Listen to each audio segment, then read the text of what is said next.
If we, 100 years or until the business is extinct, could see in it, looking at any business, what its future cash inflows or outflows from the business to the owners, 100 years or until the business is extinct, at interest rate, which I'll get to in a second,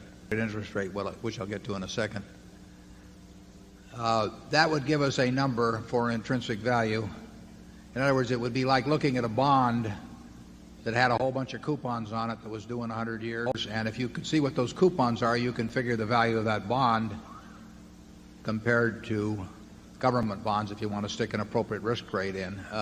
Or you can compare one government bond with 5% coupons to another government bond with 7% coupons. Each one of those bonds has a different value because they have different coupons printed on them. Businesses have coupons that are going to develop in the future too. The only problem is they aren't printed on the instrument, and it's up to the investor to try to estimate what those coupons are going to be over time. As we have said, in high-tech businesses or something like that, we don't have the faintest idea what the coupons are going to be. When we get into businesses where we think we can understand them reasonably well, we are trying to print the coupons. We are trying to figure out what businesses are going to be worth in 10 or 20 years.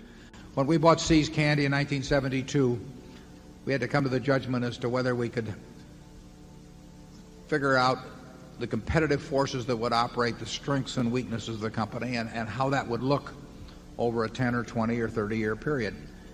And if you attempt to assess intrinsic value, it all relates to cash flows. The only reason for putting cash into any kind of an investment now is because you expect to take cash out.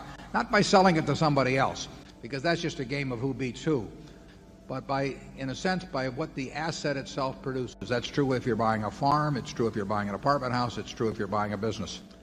And the filters you described, there are a number of filters which say to us, we don't know what that business is going to be worth in 10 or 20 years, and we can't even make an educated guess.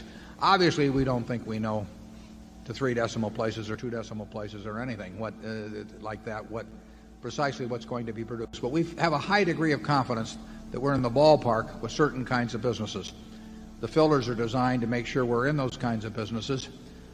We basically use long-term, risk-free, government bond type interest rates to think back in terms of what we should discount at.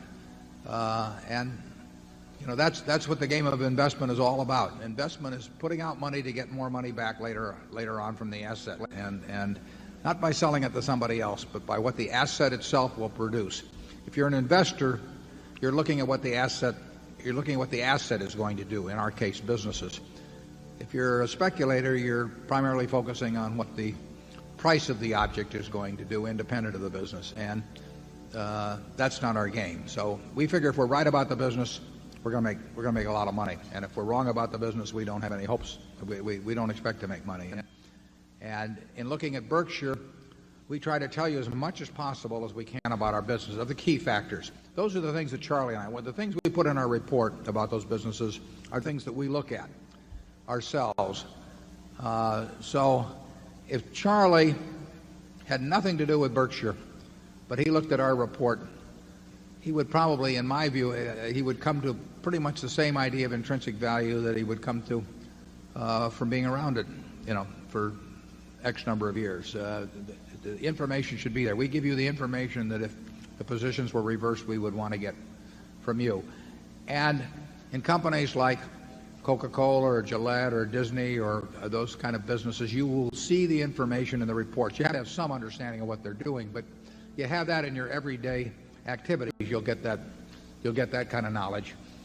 You won't get it, in terms of some high-tech company, but you'll get it with those kind of companies. And then you sit down and you try to print out the future. I used to have a friend that was a stock salesman many years ago, and when you'd have lunch with him, he would just keep going like this. And finally it would get to you and you'd say, "What's that?" And he'd say, "That's opportunity." Most people like to buy with non-recourse in real estate. And one time I asked Charlie, there was some real estate guy we were talking to him, and how do they decide how much a building like this is worth? And the answer is it's whatever they can borrow without signing their name. And if you look at real estate generally, you'll understand what the phenomena that's happening if you if you remind yourself that that's the attitude of most people that have become big in the real estate business, and it does mean then that the lenders are the ones that get the property, and of course they don't want the property usually, so then the real estate operator counts on negotiating with them, and the banks tend to, extend and pretend, and there's all kinds of activities that arrive out of commercial real estate development, which occurs on a big scale, but it all has consequences, and I think we are starting to see the consequences of people who could borrow at 2.5% and find out it doesn't work at current rates, and they hand it back to somebody that gave them all the money they needed to build it.